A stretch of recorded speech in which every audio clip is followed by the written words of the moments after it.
It's just Jord.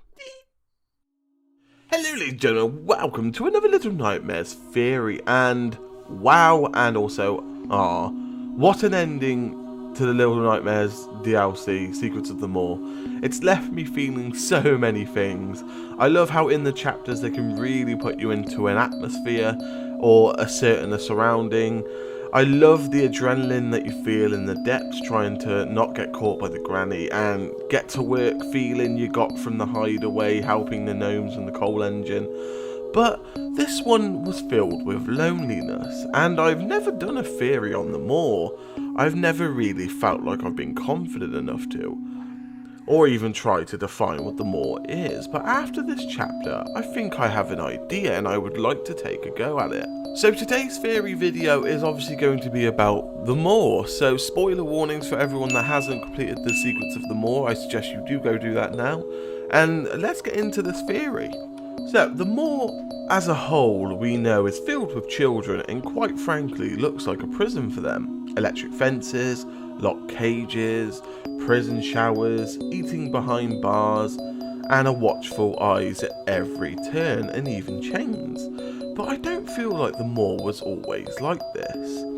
I don't feel the moor was always a bad place. In the latest chapter, you see many more photos on the wall, some in which you haven't seen before, and statues, lots of statues. You can tell that these are old and some are broken or have huge cobwebs on them, or both. Most of these statues are of the lady. I think there is even a picture on the wall that looks like a very younger lady without her mask. So why is the moor a dark and horrible place that we know of now? The answer is simple: the North Wind. When Little Nightmares had their own website, which is now changed to Bandai, the lady's description read that the moor is the only place that makes sense, and how the guests must eat and the moor must survive. For me, this says the moor is important, and for a reason. And we know that the lady has been there for years, confirmed by the answer to our questions Little Nightmares has given. I feel that the lady was once a nice lady, giving children a place to escape the North Wind, but the North Wind noticed and didn't like it.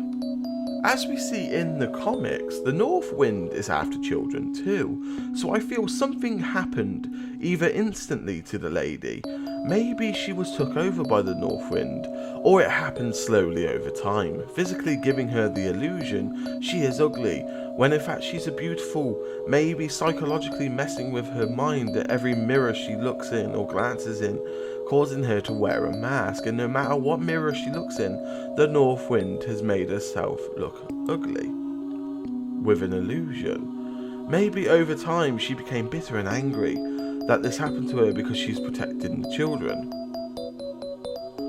Maybe a child saw her without a mask in a reflection, just like what happened to the runaway kid, and laughed, and ever since then, every child that sees her without her mask is turned into a gnome like the poor runaway kid, so that they can't tell anyone else. And maybe this is why, in general, the whole moor doesn't actually speak. We see in the comics how the North Wind ends up being some sort of competition with the moor in getting children. I feel that this could have been the lady's way of preventing the North Wind from growing stronger. So to stop the children who were escaping, it was turned into a prison-like place, where they were caged, and when they tried to escape and eventually wrapped up by Roger if caught or in one of his traps. As have you noticed, the only kids that we see in the cages are the ones who try to escape before.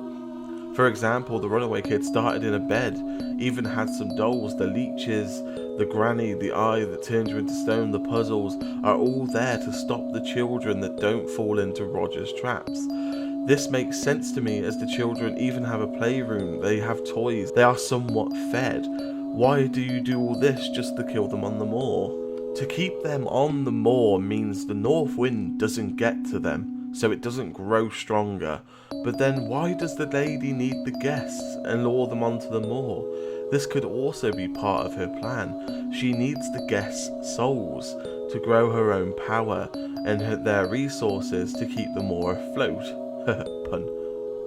This may be why the moor only comes up once a year and is never in the same place, so the North Wind can't find her or the guests that are going up to board. She could be collecting their souls to build her power to eventually be able to destroy the North Wind in hopes to lifting the illusion curse that she thinks is physically there that makes her look like the way she does, like the granny.